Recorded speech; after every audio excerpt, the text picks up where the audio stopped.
আচ্ছা তোমরা তো সবাই জানো কলকাতায় মেসি এসেছিল আর তাকে দেখার জন্য তার ফ্যান ফলোয়ার্সেরা গরিব হলেও ভাই টাকা জমিয়ে একটা টাকা জমিয়ে তাকে দেখার জন্য গিয়েছিল।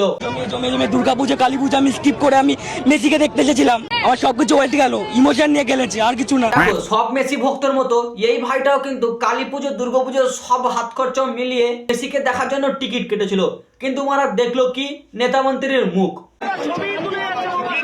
আচ্ছা মারা তোমরা ওই চেয়ার টেবিল গুলোকে ভেঙে কি পেলে? ওই চেয়ার ভাঙা ভাই খুঁড়োগুলোকে ওদের পেছনে দিলে আমি বলবো ভালো হতো। গজব বেজতি। দেখো ভাই এত কিছু হয়ে গেল, এত মানুষের ইমোশন নিয়ে খেললো, এত মানুষের টাকা মারলো এবং একটা ব্যবসা করলো, সেটা নিয়ে ভাই এদের কোনো মাথা ব্যথা নেই। মাথা ব্যথা হচ্ছে জয় শ্রীরামের ঝান্ডা নিয়ে গেছে লোকে, সেটা নিয়ে এরা বিতর্ক করছে। এটা পরিষ্কার বোঝা যাচ্ছে যে জয় শ্রীরাম স্লোগান নিয়ে যারা গেছিল তার কাছে পতাকাটা ছিলই। আপনি ফুটবল মাঠে গেলে আপনার হাতে বার্সেলোনার পতাকা থাকতে পারে মেসিকে দেখতে গেলে, আপনার কাছে ফুটবল খেলা দেখতে গেলে আপনার কাছে ম্যানচেস্টার ইউনাইটেডের পতাকা, আর্সেনালের পতাকা থাকতে পারে, আপনার কাছে আর্জেন্টিনার পতাকা থাকতে পারে, ব্রাজিলের পতাকা থাকতে পারে, জার্মানির পতাকা থাকতে পারে, আপনার জয় শ্রীরামের পতাকা কেন থাকবে? এবারে হাতে কিছু দেখলে সেটা নিয়ে পুক করতে ইচ্ছা করে না? কন্ট্রোল। দেখো মারা লাখ লাখ মানুষ দেশ বিদেশ থেকে ভাই কলকাতায় এসেছে, আর এসে মেসিকে দেখার বদলে কি দেখলো? নেতা মন্ত্রীর মুখ। এই ম্যানেজমেন্টকে আমি ধিক্কার জানাই।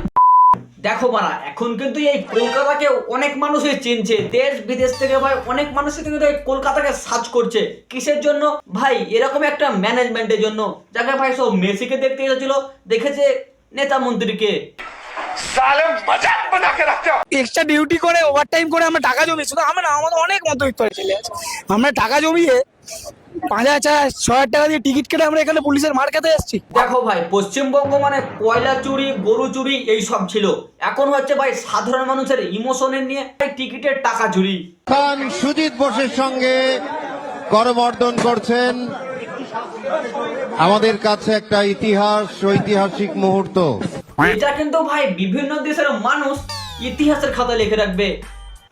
আর আমাদের দেশ কিসের জন্য পেছিয়ে জানো? ঠিক এইরকম মানুষের জন্য। মানে কি বলবো, কে ভাঙছে চেয়ার। আবার প্রথমে তো ভাই মেসিকে দেখতেই পাওয়া যাচ্ছিল না, মানুষে যেইভাবে ঘিরে, ওরা তো নেতা মন্ত্রী। আর একবারও প্রমাণ হয়ে গেল যে অশিক্ষিত হলে ভাই রাজনীতি করো, তুমি অনেক সম্মান পাবে। দেখো এই নেতা মন্ত্রীর জন্য ভাই কিছু ব্যবসায়িক মানুষের জন্য আমাদের কলকাতার নাম কিন্তু খারাপ হচ্ছে। মানুষ সার্চ করে দেখছে, লোকে হা হা করছে, হাজার মানুষ কিন্তু টাকা ওয়েস্ট হয়েছে। কিন্তু একটা দাদা আছে, একজন আছে যে টাকাটা উসুল করতে পারে কিছুটা হলেও। আপনি কি কার্পেট নিয়ে যাচ্ছেন? দাদা তুমি হচ্ছে একমাত্র মানুষ যে কিছু হলেও টাকা আনতে পেরেছো।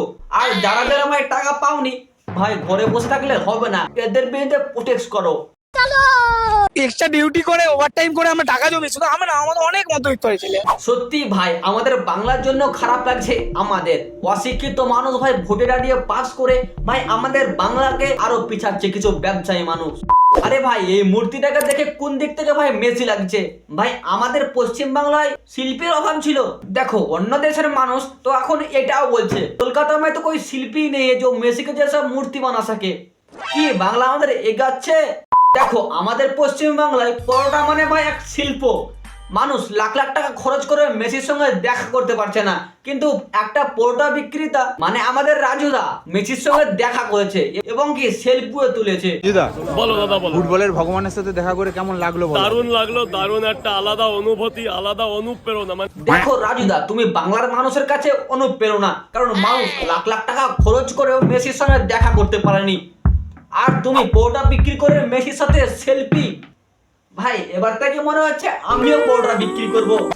ওটা নিয়ে যেতে পেরেছিল না না, এটা কখনোই সম্ভব হয়নি। কিন্তু মানে দেখো ভাই কত মানুষ ভাই মেসির সঙ্গে দেখা করতে পারছে না, শুধু নেতা মন্ত্রী ছাড়া।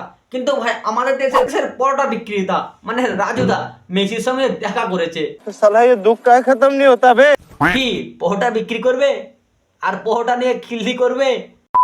দেখো বারা এখানে মেসিকে দেখানো হবে বলে তাদের কাছে টাকা নেওয়া হয়েছে এবং কি মেসিকে দেখানো হয়নি। সবাই মিলে প্রোটেক্ট করবো যে ভাই টিকিট কেটেছিল তাদেরকে ভাই পয়সাটা ফেরত দেওয়া হোক। তা বন্ধুগণ তোমাদের মতামত কি কমেন্টে জানাবে। ভিডিওটা ভালো লাগে চ্যানেলটাকে সাবস্ক্রাইব করে পাশে থাকবে। আর আমি এই ম্যানেজমেন্টকে ধিক্কার জানাই। সাবস্ক্রাইব করো, টাটা।